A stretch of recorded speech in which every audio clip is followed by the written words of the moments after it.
Alright, so we got our 5 hours in. We changed the oil. So now it's time to install this hour meter. We can keep track of how many hours it runs since the last oil change. So it's pretty simple. Just need to wrap this wire. Need to wrap this wire around the spark plug wire. I'll get closer for that. And then this detects the current going through the spark plug wire. So that tells you when the engine's running. So what we'll do is move in a little closer. Before we do that, now I'm going to mount this up on top up here. That's a pretty good spot for it, I think.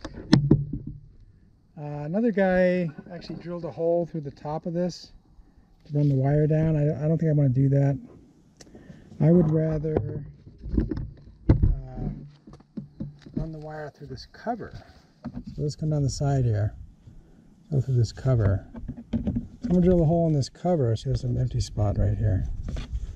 And then I'll just use a zip tie or a tie wrap, or a twist tie rather. Twist tie to keep this neat over here. Maybe put some tape on it or something to keep it. Then when I open up this cover again, I'll just be able to loosen up the twist tie and we can get this whole cover off and it'll come up here. So I think I'd rather do that. There's actually, it might fit along the side of this screw. I don't want to pinch it, so I'm going to go and drill a hole through this cover.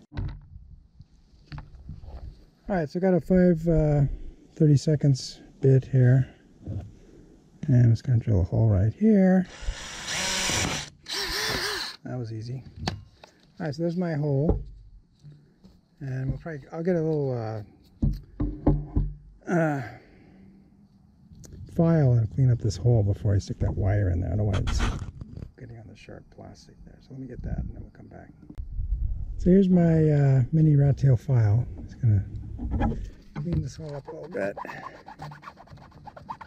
Get the file maybe and flatten off this surface.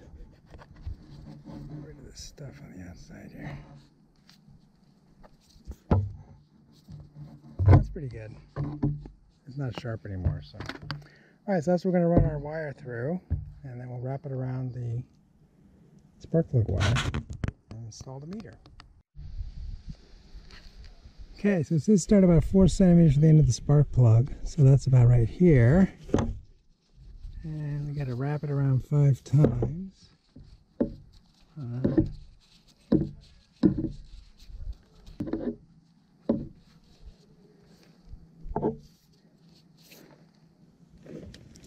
So here's the zip tie.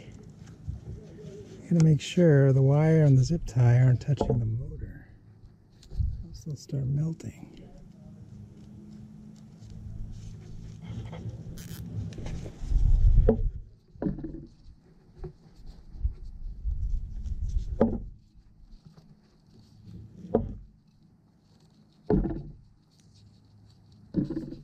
Alright, there we go.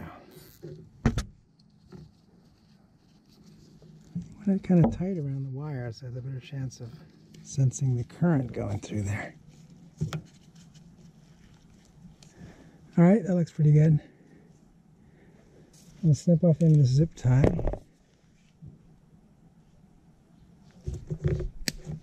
I'll run the wire through the...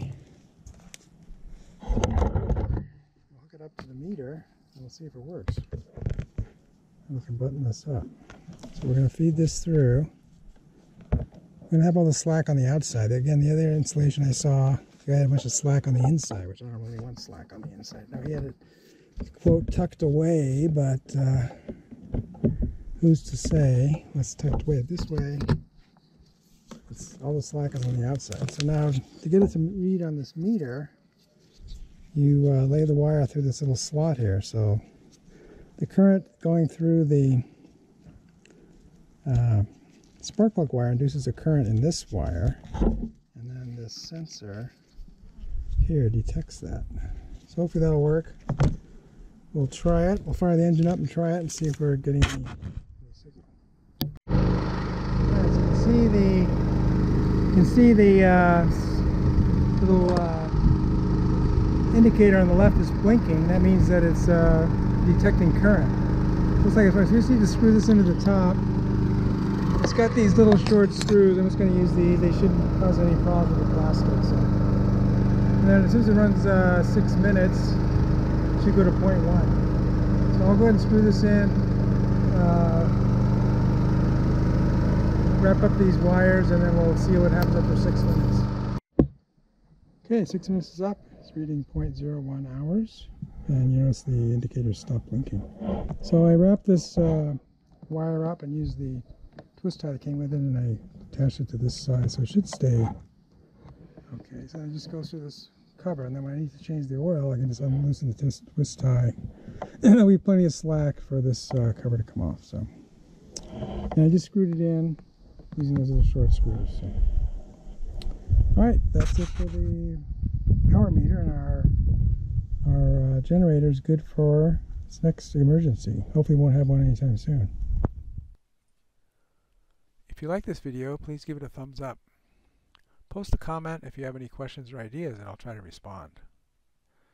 That's all for now, but more videos are coming, and if you want to see them, please subscribe to my channel and turn on the notification icon if you don't want to miss one. This is STScI signing out, and keep looking up.